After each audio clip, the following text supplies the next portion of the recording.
This is based on my recent work with my collaborators, Nathan Housey, Nafis Ishtiake, and Yihao Zhou. And the title is Miura operators as in R-matrices from M-brane intersections. So as you can see in the title, there are different looking objects playing together. So here, Miura operator is something that I will introduce in a moment, which appears in the free field realization of some vertex algebras or chiral algebras. And R matrices, it's an object that appears in the quantum algebra. And you may think of these two objects as purely mathematical objects, depending on your background. But there's another thing. There's another subject in the title, M-brane intersections. So I will introduce some background that everything that I've introduced so far, Miura operator and R matrices, can be embedded naturally from the membranes in some M theory background with certain twist. So the final point will be, of course, there will be some rigorous mathematical statement at the end, but I think the conceptually crucial point here is that we can embed our mathematical problems, algebraic problems, into some physical setting, the twisted version of the M theory setting, to lead new mathematical results from motivated by the physical insights that's coming from our physical setting. So yeah, that's I think my voice is howling. What's happening? Wow. I'll just go on. 박재익 교수님 스피커 거기 뮤트를 해주시면은 좋을 것 같은데 뭔가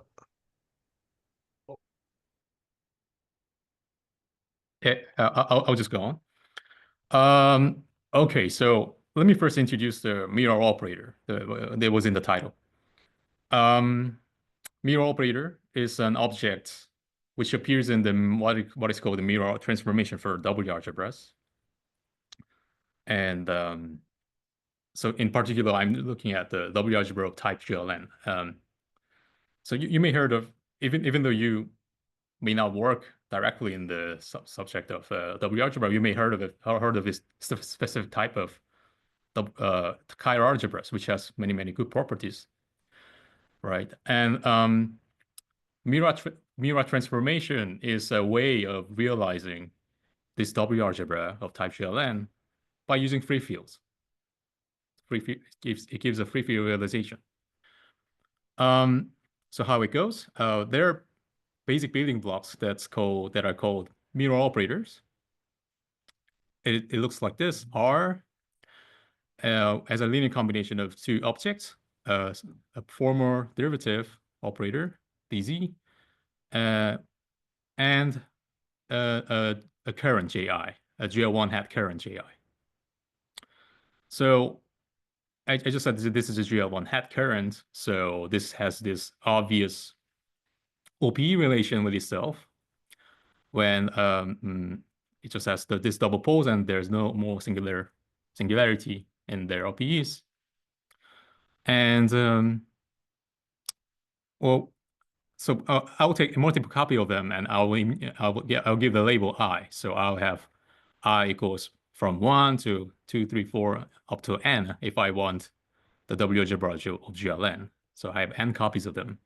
And these n copies don't talk to each other. So that's why there's delta ij here. And they're just totally independent free bosons. Right. So what do I do from that? Then to get a W algebra type GLN, I would just take concatenating products of them like this. So R1, R2, R3, R4 up to Rn like this.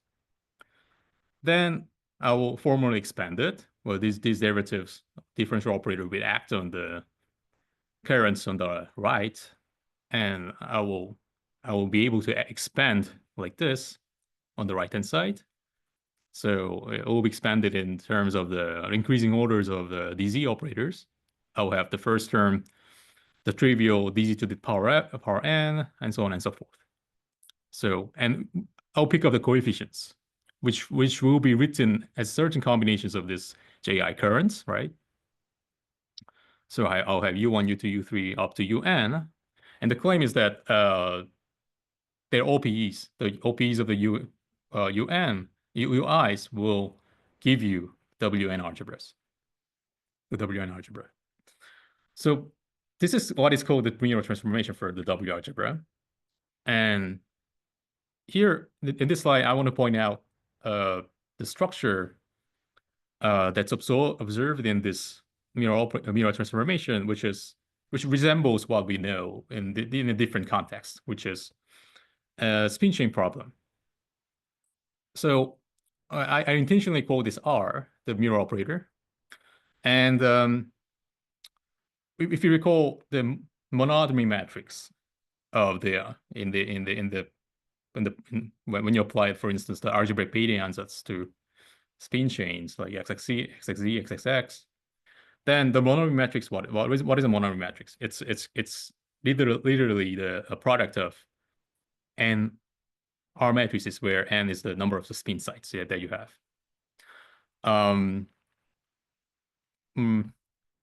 More precisely, this is how this product of concatenating products of R-matrices is a feature of the R-matrix, the behavior of the R-matrix under the coproduct operations of the underlying quantum algebras. So yeah, that's one motivation that I'm starting this talk with. Why does it look like a spin chain problem? Why does it look like an R-matrix? By the way, you can stop me anytime to ask any question. Can I ask one question? Yeah. So, yeah. What is the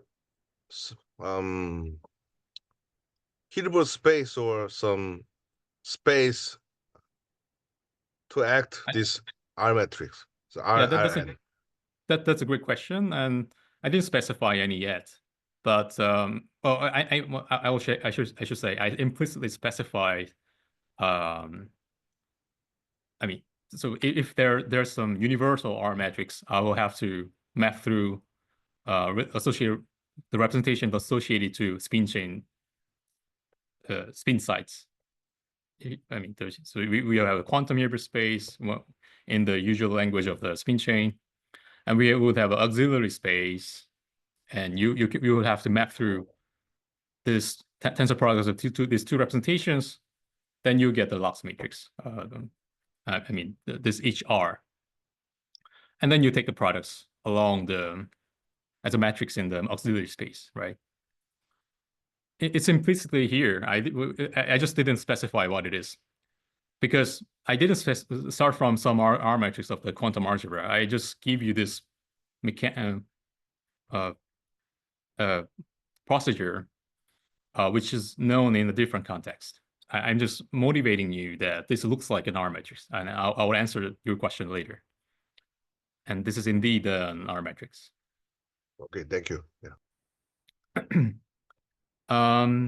Yeah, so this is one motivation that we may be able to view the Miura operator as R matrix. And the second clue is more explicit, I would say. There's something called Maury-Okunkov R matrix.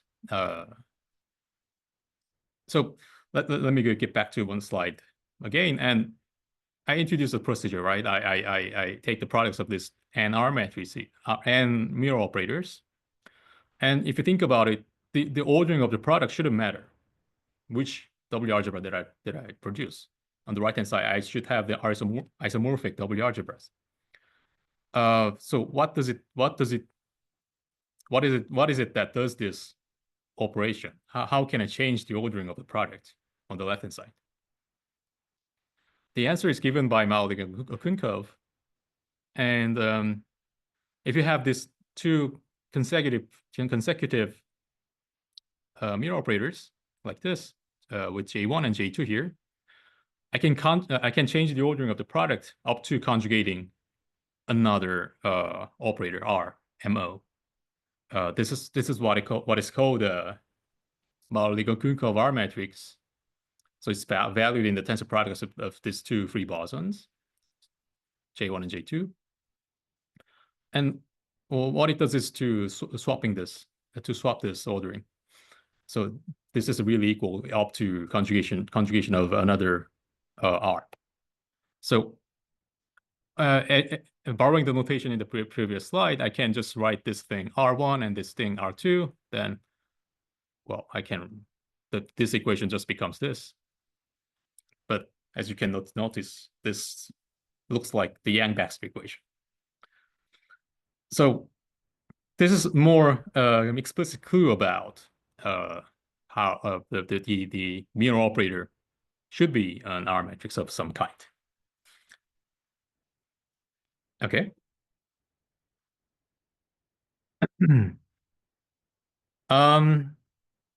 So there's a good amount of understanding of the problem that I just posed, but in the work by Davide Gaiotto, and I myself worked on the 5D Chern-Simons theory perspective of it, but I've actually introduced in this talk I will just introduce the Q deformation of the problem. I'll answer the Q deformation of the problem in this talk.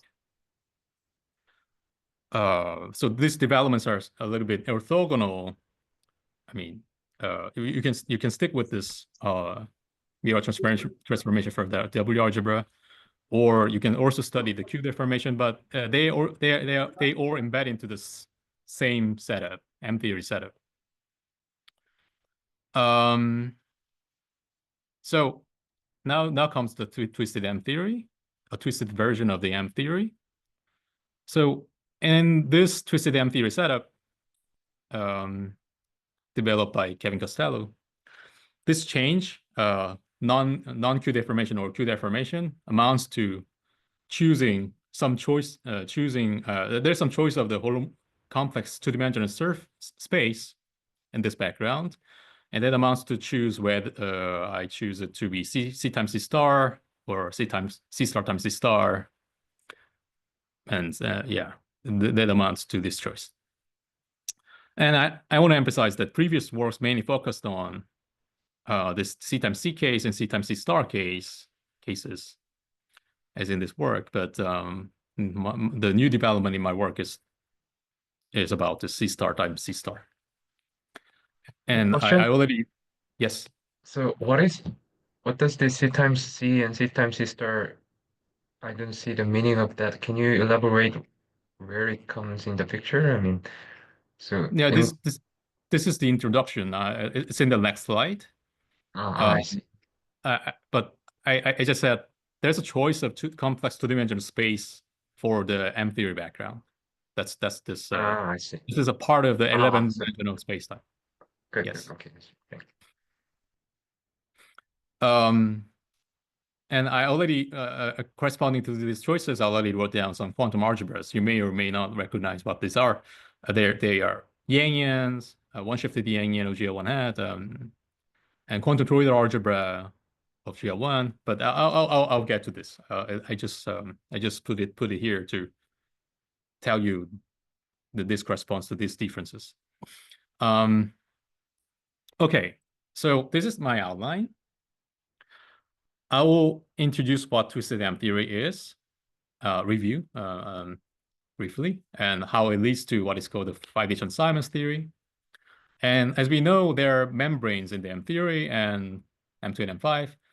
And I'll, in terms of the 5D Chern-Simons theory, I'll introduce how they can be analyzing. Now, and then these M-branes can make intersections. They can fuse with each other or intersect with each other. I will, in particular, the intersection leads to R-matrices and Miura transformations that I talked about. And using different kinds of intersections, I will also construct what is called the screening charges. I may or may not have time for M-brane network and QQ characters, which tells something about the implication of the integral models. If I don't have time, I'll just skip this part. So let's get into the M theory setting. This is called twisted M theory, um, suggested by Kevin Costello. So this is an 11-dimensional M theory on, well, I wrote it like this, but it's really 7-dimensional R space times 2-dimensional complex space, complex 2-dimensional space. So in total, it's 11-dimensional.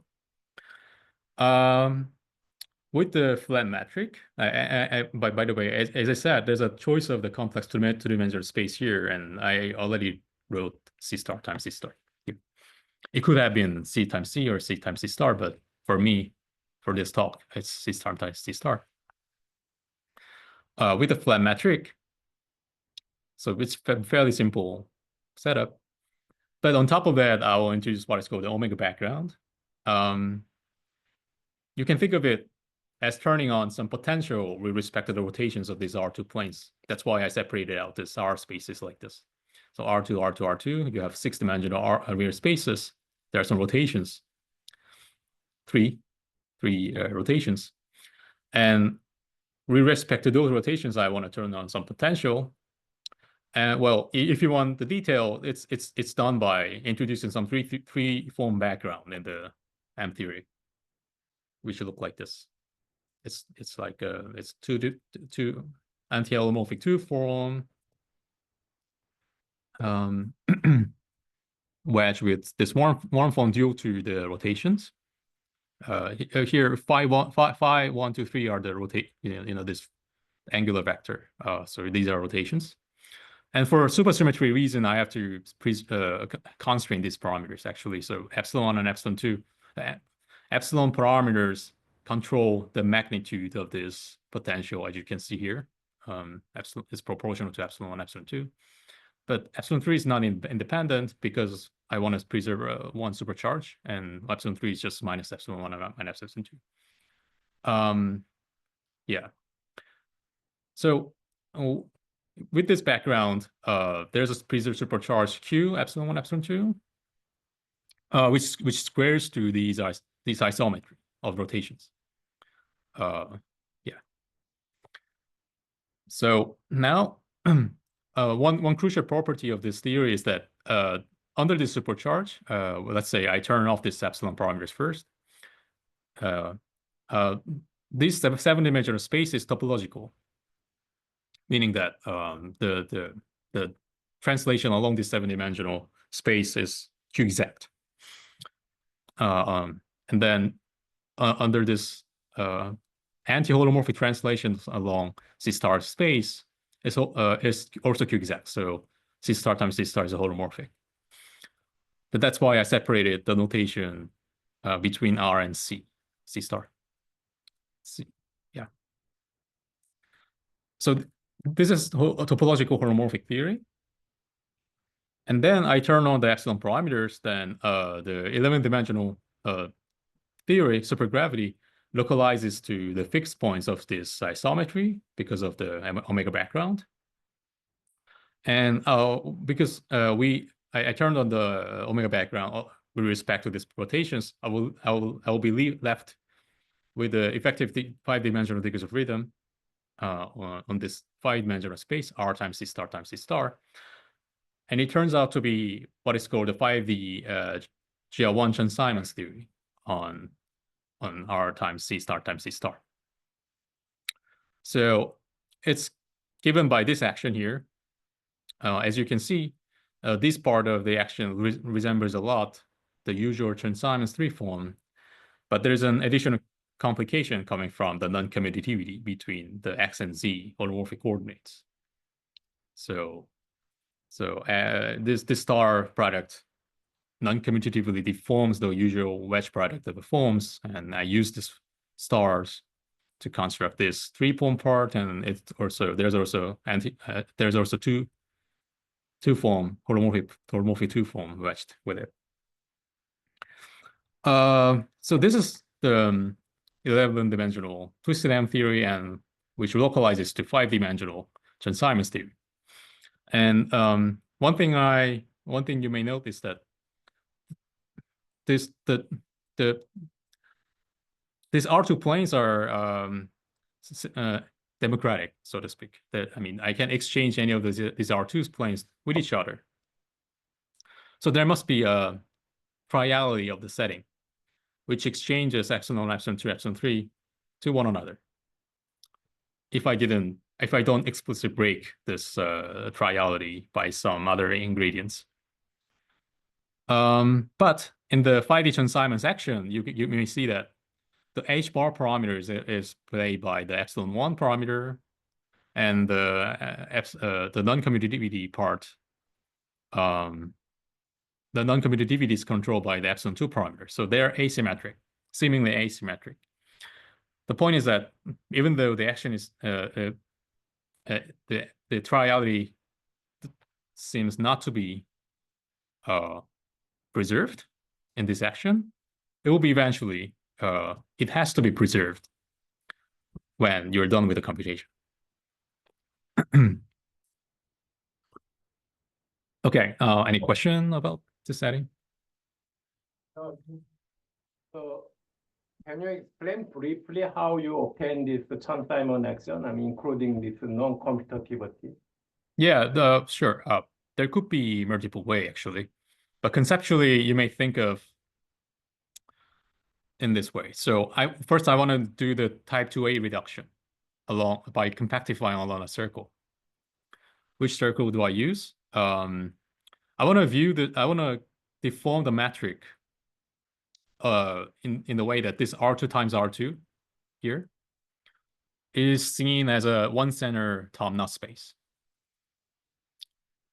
I can do that, right? And this part was topological, so my theory would depend on such a continuous deformation. And as you know, top knot space is a circle vibration over the R3, and I will compactify along the top knot circle. Then what happens? There's an emergent D6 brane because of this compactification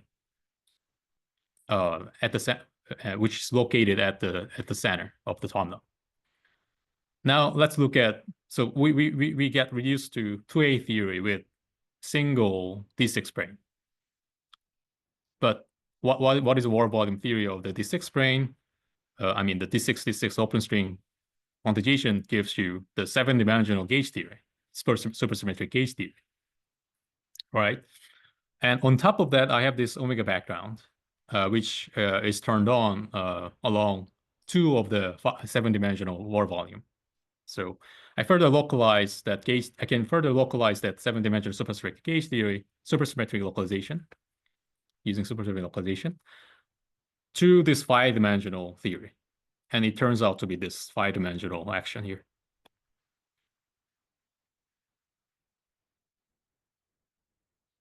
Does that answer the question? Is your one form gauge potential A is part of 3 form in 11D? Where does your one form A come from? Yeah. Let me think. So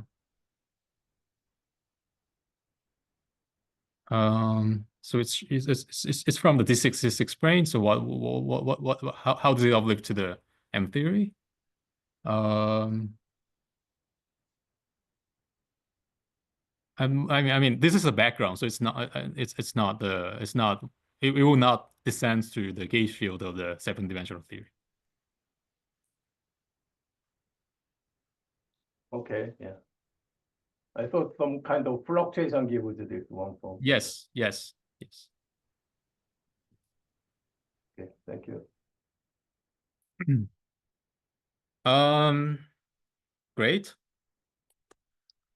Now I'm introducing the membranes, HPPS membranes.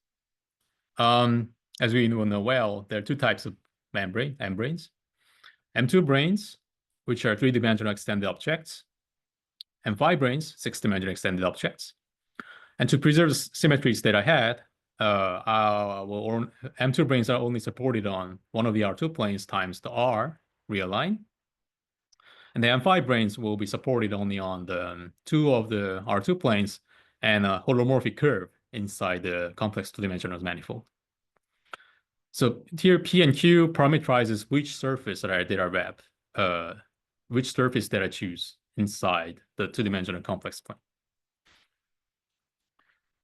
So it's given by this equation here. Well, for the most part of the talk, I think I'll focus on the P equals 1, Q equals 0. So P equals 1, Q equals 0. That means Z is constant, which means that X star plane. It's just, for now, to simplify the matter, you can just think about C star plane here, C star's X plane here. Right. So this here in the table, I exemplify some cases here, right? So M2 branes here can be supported on one of the R2 planes like here. I label these choices by 100, 010, 010, 001. That means I choose the first R2 plane, second R2 plane, third R2 plane. But they have this R line in common. Yeah. How about the M5 branes? I label the choice 100, 10, 1001 like this, denoting the R2 plane that it's not supported on. So 100 means it's not having the first R2 plane, but has 2 and 3, second and third, and so on. And also it's supported on. Oh, I think I made a mistake here. There should be X here, and there shouldn't be X here. Anyway, it's supported on, as I said, C star X plane. So it's 6-dimensional. So as you can see, after localizing to the 5D Chern-Simons theory, which is supported on this 5-dimensional water volume, M2 branes engineer this a line defect always, and M5 branes create surface defects, holomorphic surface defects. And I enumerate this line and surface defects like this. I give the label LMN, which means I have this line defect LLMN is created by M2 branes of L amount of the first kind, M amount of the second kind, N amount of third kind. And the similar way, surface defect LLMN, I have L amount of the first, M amount of second, N amount of third. So it's the most generic case. Okay.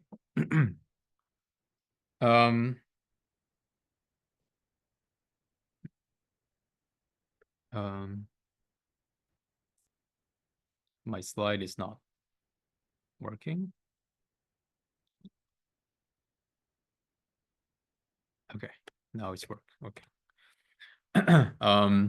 So we have this line and surface defects in the 5D Chern-Simons theory. Let's think about the local operators on them.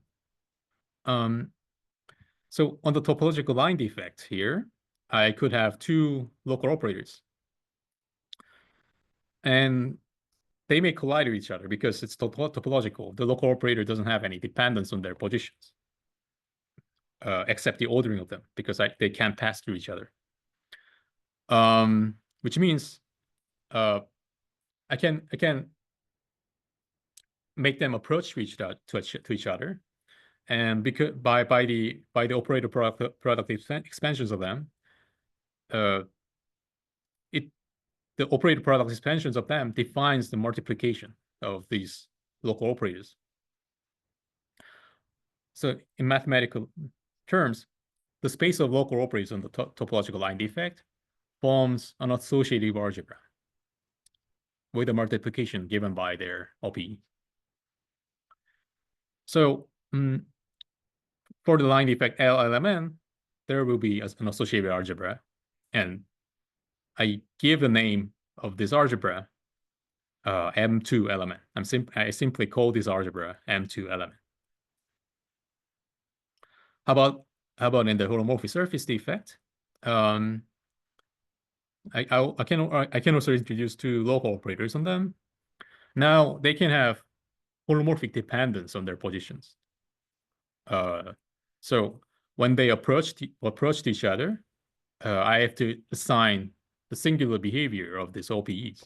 And this is precisely the mathematical notion of the vertex algebra, chiral algebra, in physical terms. So the space of local operators on the holomorphic surface defect forms vertex algebra. And I will call this vertex, I will call this the mode algebra of this vertex algebra, M5 element.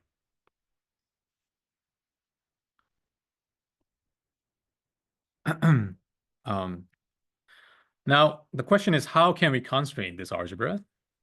And we have to remind that these defects, the topological line defect and some holomorphic surface defects, are coupling to the bulk 5D gauge field. And the statement is the following.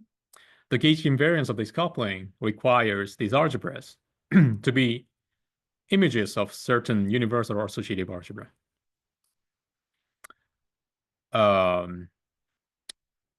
So to guarantee we're defining a valid gauge invariant defect, the gauge invariant coupling is written out of the local operators that I just mentioned. So they satisfy the OPE has to be constrained in some way, and the condition is that there is some universal or associative algebra that maps to the algebra that I just mentioned.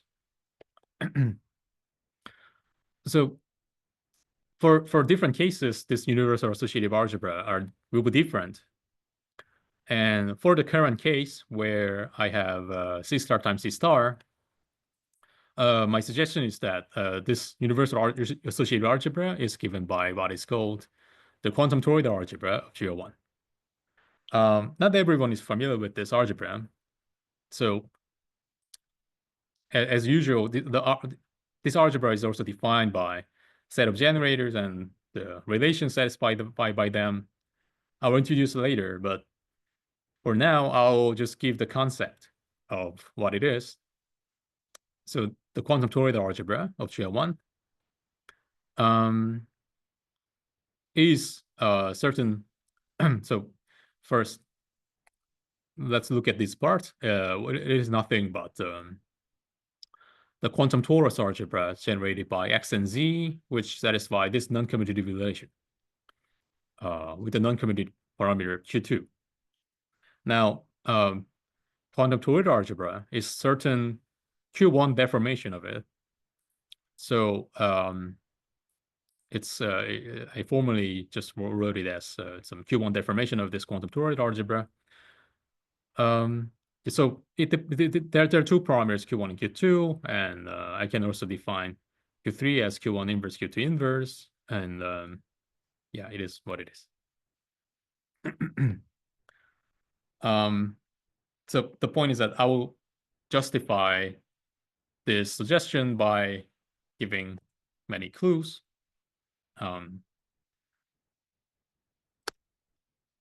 Okay, so in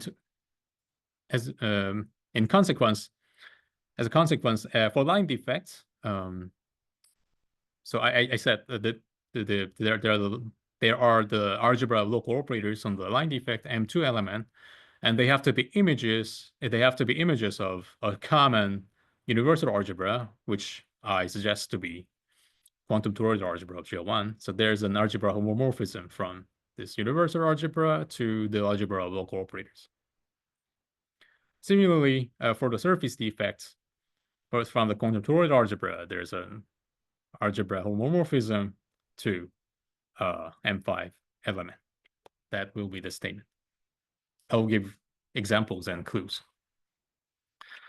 Yeah, so the verification of this suggestion in principle requires the perturbative analysis of the 5D Chern-Simons theory. So we can study Feynman diagrams and the conditions that anomalous Feynman diagrams cancel each other. And actually, I myself have done such an analysis for the case of C times C. For the current case of C star times C star, it was never done, and there seems to be some subtleties and complication. But still, I can justify my suggestion by giving you many consistency checks and clues. So any questions so far?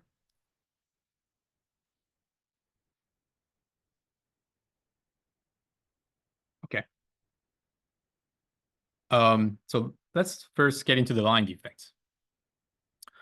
So the point here is that I'll determine the algebra of local operators on the line defects and show that they indeed, this concrete algebra that I construct indeed receives a map from the quantum toroidal algebra of GL1.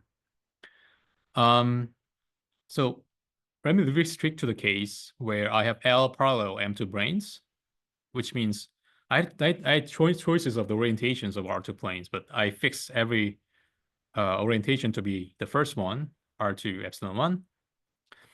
I have L of them, so that's in my previous notation, it's L00. Now, so I want to go to a 2A frame by reducing along the circle. Actually, this is a reduction that I mentioned in the slide that I introduced the M theory, twisted M theory. So I view this R2 times R2, the second and third R2 as a Tom-Knot space, one center Tom-Knot space. And I want to compactify along the circle of the Tom-Knot space. Then, as I said, there will be newly created emergent D6 brane that's supported on the remnant R2 and the transverse R C times C star times C star.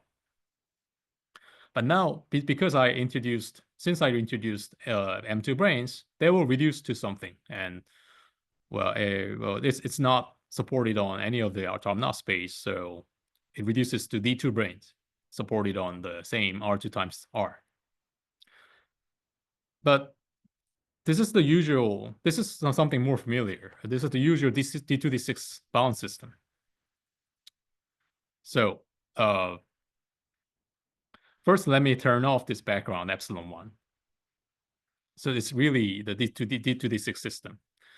But the only difference from the usual case is that the space, the space transfers to the D2 brane is C star times C star, not the C times C. There's a complex circles. S1 from here and S1 from here. There are two circles. So if you want the effective descriptions for the open strings, D2 D2 string and D2 D6 string, the D2 D2 strings can wrap around the circles. So that's the difference from the usual case where this C star times C star is replaced by C times C. But anyway, the effective theory will be 3D n equals 4 theory on this wall volume, R2 times R, which flows to the topological sigma model with the target space given by its Higgs branch. And what is the Higgs branch? It's given by a certain Krivers variety. In this case, so this Krivers denotes the rank of the framing that's coming from the D6 and the rank of the gauge node coming from the D2. And this is the Krivers. This Higgs branch is constructed out of the this L the endomorphisms on the L-dimensional spaces AB and the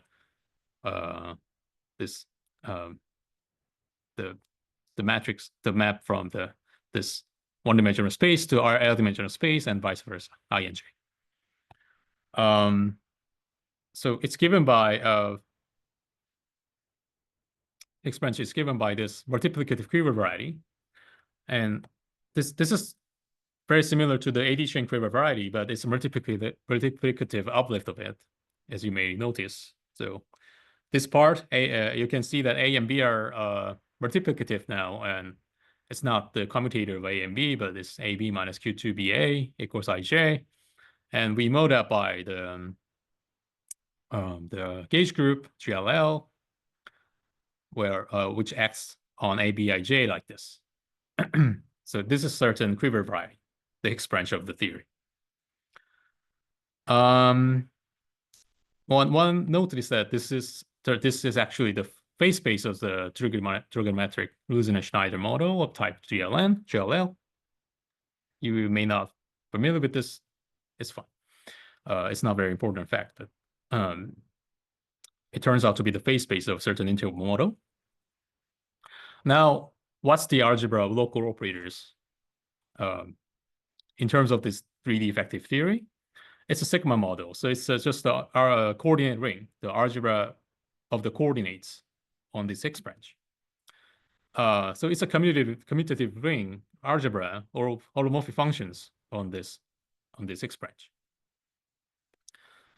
Okay, but now I turn on the epsilon parameter, the omega background, then this 3D topological sigma model localizes to the fixed locus, the origin, and the real line. So it's a one-dimensional supersymmetric, one-dimensional quantum mechanics now. The algebra of local operators get non-commutative deformation. And this quantized algebra, so we can explicitly quantize this Higgs branch here. And it's known that this quantization is given by what is called the spherical Daha.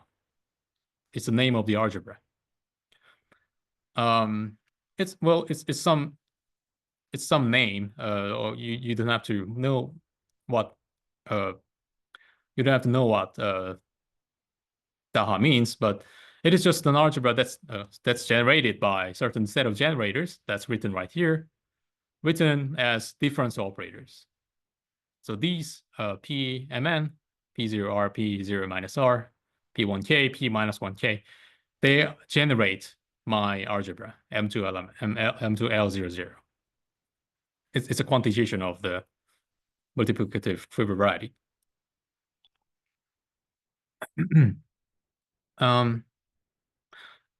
You may think of it as a higher particle, higher rank generalization of the quantum torus algebra. When n equals 1, it's very easy to see that it is nothing but the quantum torus algebra that I introduced. So this is my algebra on the M2 branes, parallel M2 branes. And there's a theorem by Schiffman and Vassero.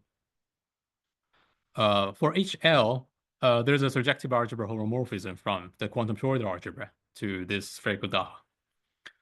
So this was a theorem that was realized without any context in the physics, but we reinterpreted this spherical Daha as the algebra of local operators on the M2 branes, parallel M2 branes, and this statement is reinterpreted as that the universal associative algebra is the quantum toroidal algebra. So in this sense, you can also view this quantum toroidal algebra as the large n limit of the M2 brane algebra, because you can take this L to infinity, and it will gradually get bigger and bigger, and it becomes the quantum toroidal algebra. And one point is that this quantum toroidal algebra is explicit trially invariant. So I'll introduce in a moment. This Q parameters can be exchanged, and it's symmetric under this exchange. And it's a very strong clue that this quantum toroidal algebra is indeed the sought after the universal algebra, because our M theory setting was trially invariant. Okay, I have stupid question. So I think have you ever heard the three algebra? I'm sorry. M2 brane. Three algebras. Beggar-Lambert. Three BLG algebra? theory in three algebras for M2 branes. I don't Have you know ever? what it is. Oh, okay, I see. I What's just the setting? What's the background? before ABJM, there was some development, some yeah, Mhm. M2 brane algebra should be some three algebras. So I just I was wondering if that related to some it's quantum version related to your algebra, but I think Mhm. okay. Is it going to be? I mean, so ABGM. You start from some certain 3D setting, I guess, right? This originally the before development ABJM model, people suggested some world volume theory based on that three algebra. Yeah. So yeah, but I'm just asking whether there's some certain omega background kind of no, information. So no.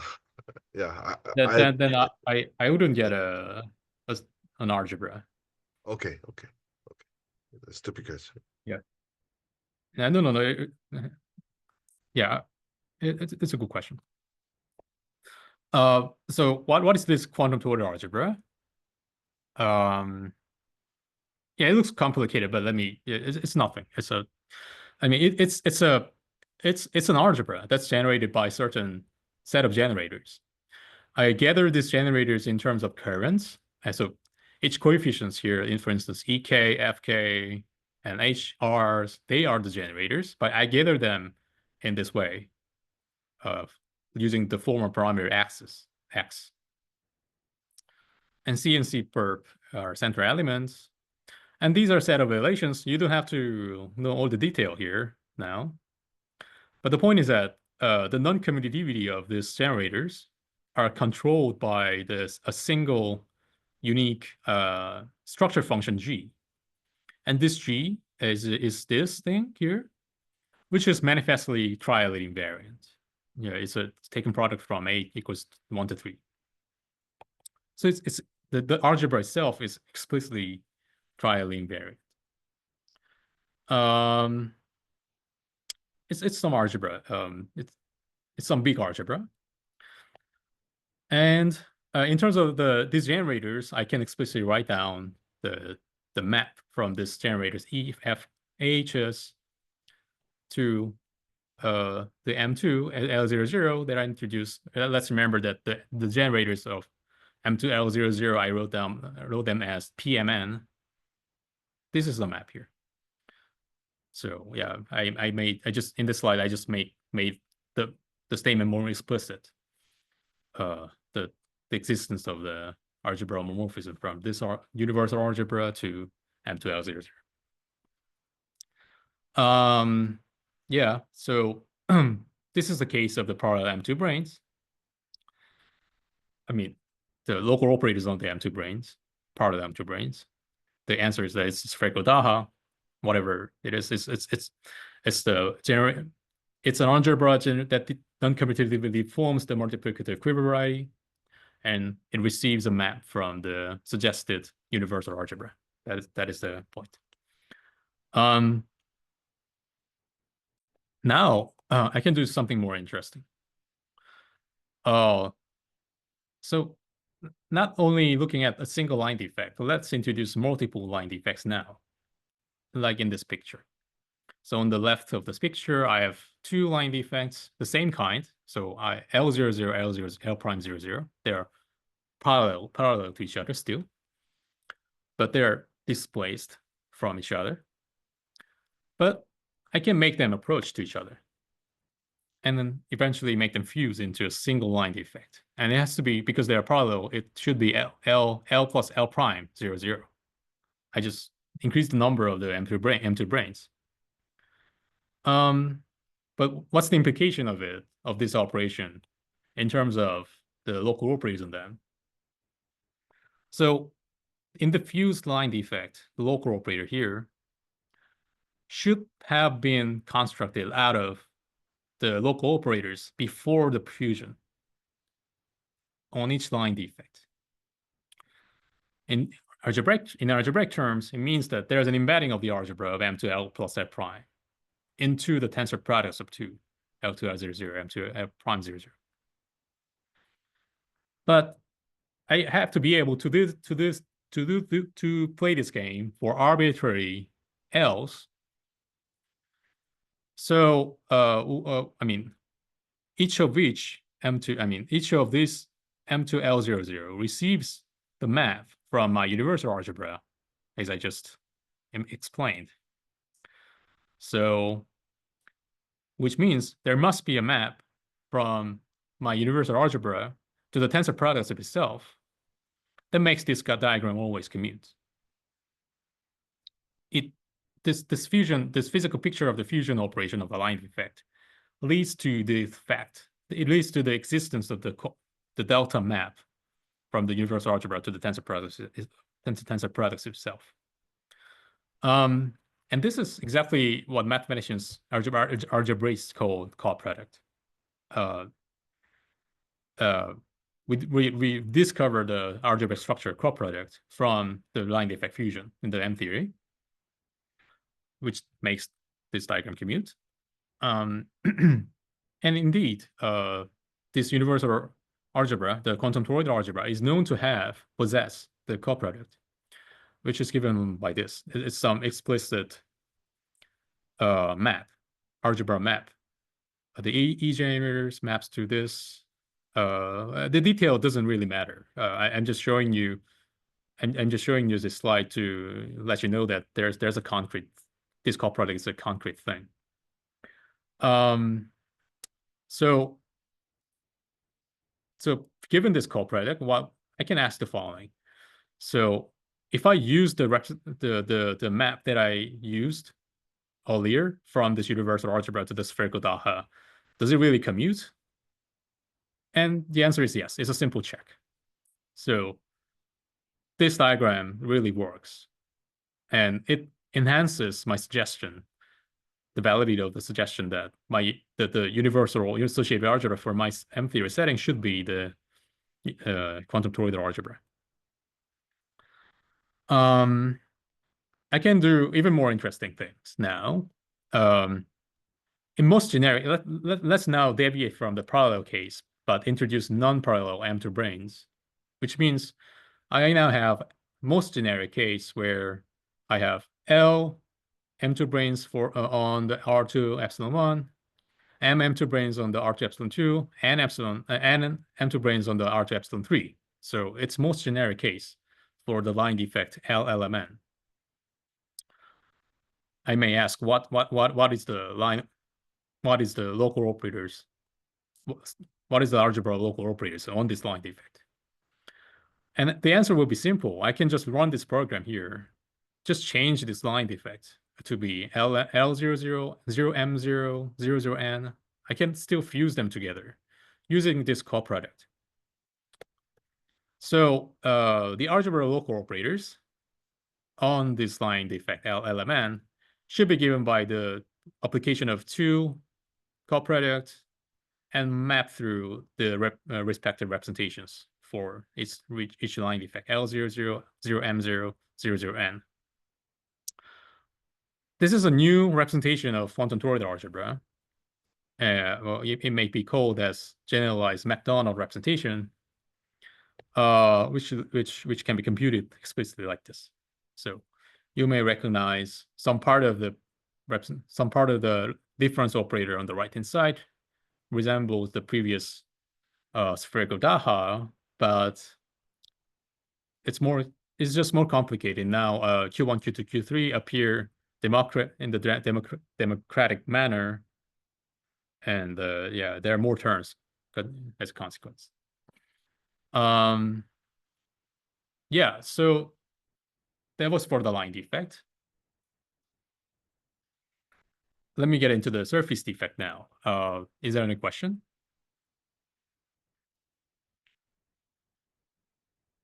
Okay. I have just very quick question.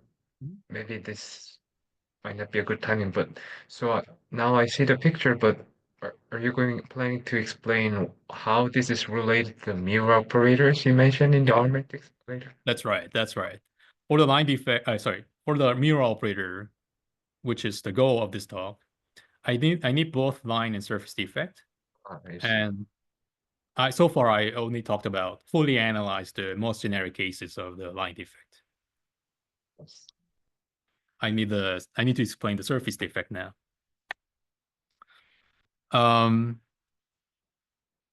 Yeah. So by the way, how much time do I have? 5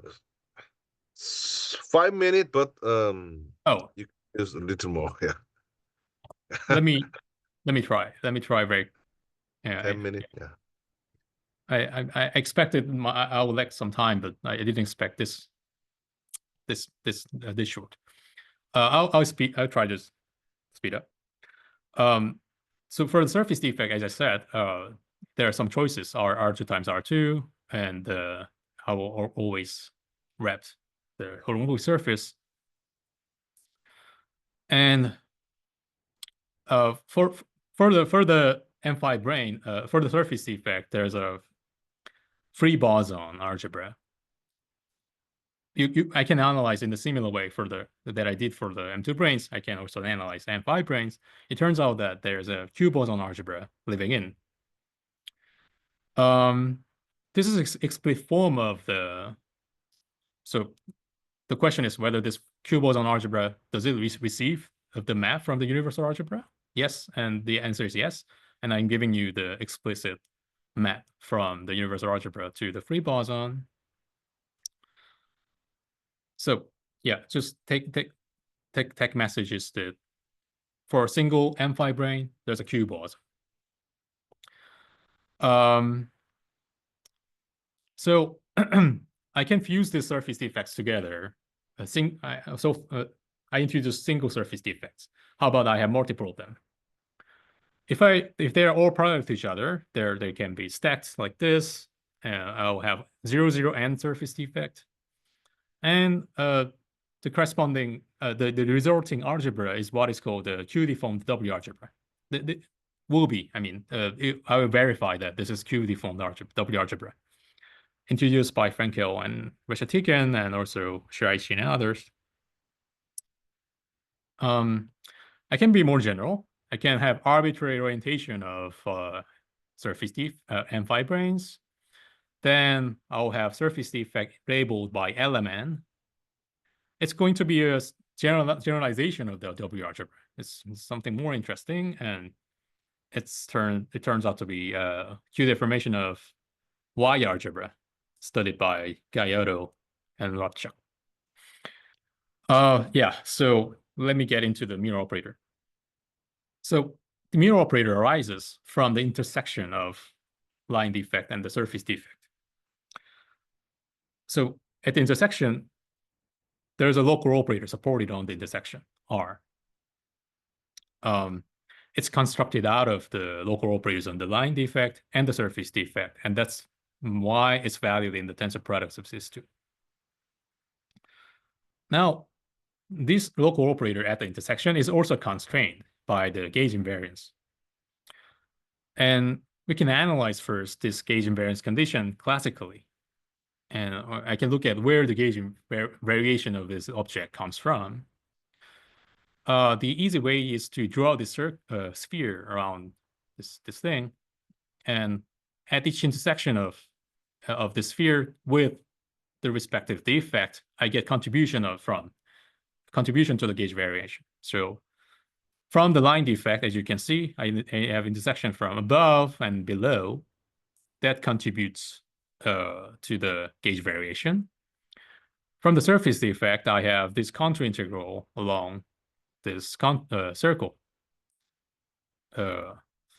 But as you can see, this should be decomposed into a linear combination of this thing, inner circle and outer circle. So there are also two contributions from the surface defects. So in equation, I can write this gauge invariance. I mean, the point is that these four contributions all have to cancel each other. and I can write down the equation like this. This part is coming from the line defect, from the surface defect, from the line defect, from surface defect. So I have 4 contributions. And this is classical analysis. So with the epsilon1 turned on, this will be deformed. This condition, gauge invariance condition, should be deformed. And there will be nonlinear contributions too.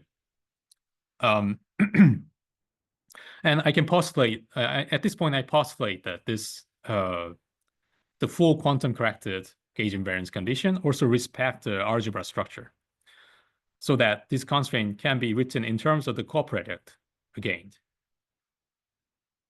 This is a postulate, and it has to be verified by perturbative study of the Fayet-Chern-Simons theory again. But I checked this at examples, but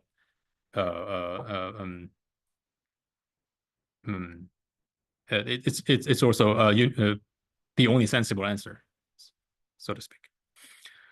Now, what is the point? This equation here, so this final constraint here for the R. The question is what is R? What is this R that satisfies this constraint? This turns out to be this turns out to be a way of defining the R matrix for a given quantum algebra. So the point is that at the intersection, there is an R matrix. My physical setting of the defect intersection tells you that at the intersection, there's an R matrix is supported. Now, for my quantum toroidal algebra, there's a universal R matrix. It's known that there exists a certain thing that's called the universal R matrix. So, in particular, it satisfied the constraint that I just mentioned, and also 2 other constraints. The problem is that it's explicit. The existence is known, but its explicit expression is not known. It's only known that this can be decomposed into R bar part and the Cartan part like this. But R bar is expanded in some grading of the elements. Only the first term is well known, and the further expansion is not known. And there's some problem of which basis that we expand on. So the universal R matrix is not available. But the point is that I can map this, I can send through this representation that corresponds to the M2 brane and M5 brane. I mean, I can map this R through these maps to get my R, so RC. Then my constraint specializes to my case. Then I can try to solve this constraint. I don't need the universal R matrix. I only need the R matrix for my representation. And it's possible to solve this constraint. And I'm giving you the solution here. It's given by certain complicated vertex operators written like in phi in explicit terms. It's given by this. So yeah, as you can see, it's valued in the tensor products of this quantum torus algebra and free boson algebra. And all the terms in the expansion is now can be obtained. It's totally explicit. Yeah. So and maybe one more thing I have to emphasize is that this looks like an infinite summation. It goes from m to 0 to and from 0 to infinity. But let's say C is 3, then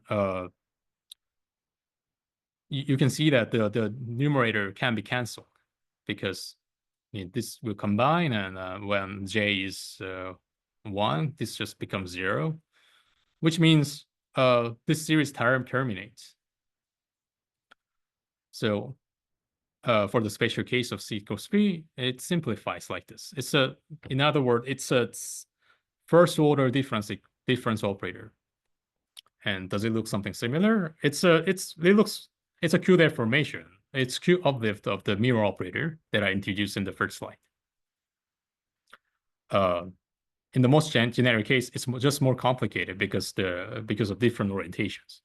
It's an infinite order difference operator in the most generic case, but in this special case, it's a first order difference equation operator. So now the Miura transformation is reconstructed through this line operator passing through all the surface defects that's engineering my Q-deformed W algebra, Y algebra. So at each intersection, I said there's an R matrix supported. So from R1, R2, R3 up to R element plus M plus N, I will have this. But after the fusion, they'll all merge into single R.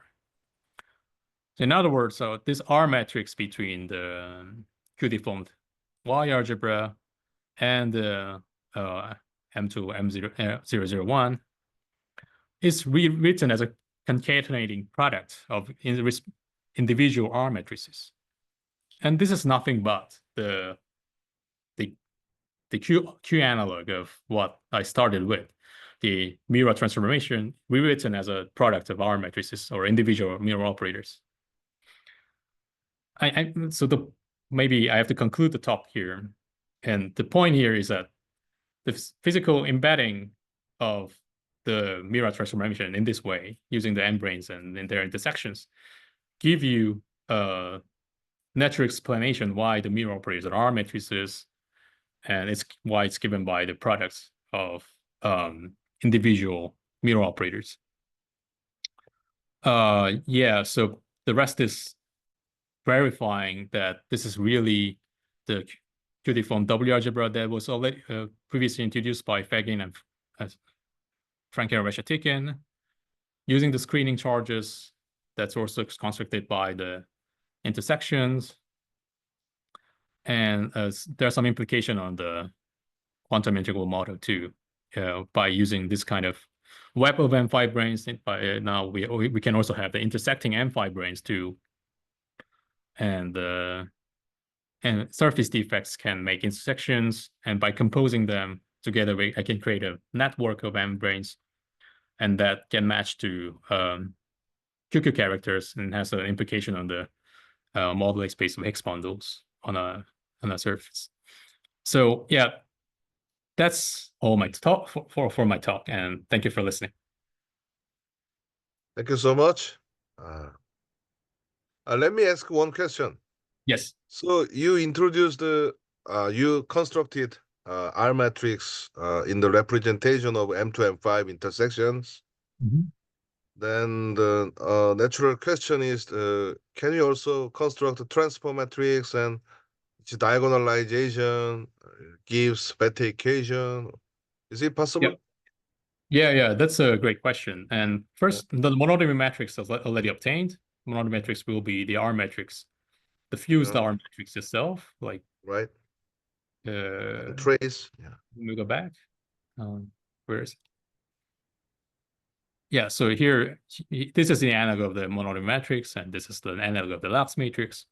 And to take the trace of it, well, in the usual way of usual spin chains that's constructed out of the Yang and quantum affine algebra of finite type, the usual way to proceed is to take the traces of the monodromy matrix and some invariance of the minors of the monodromy matrix. That's not the way here actually. It's because of the algebra is bigger, and you need some other components of the matrices too. So in fact, you need to provide states from above and below.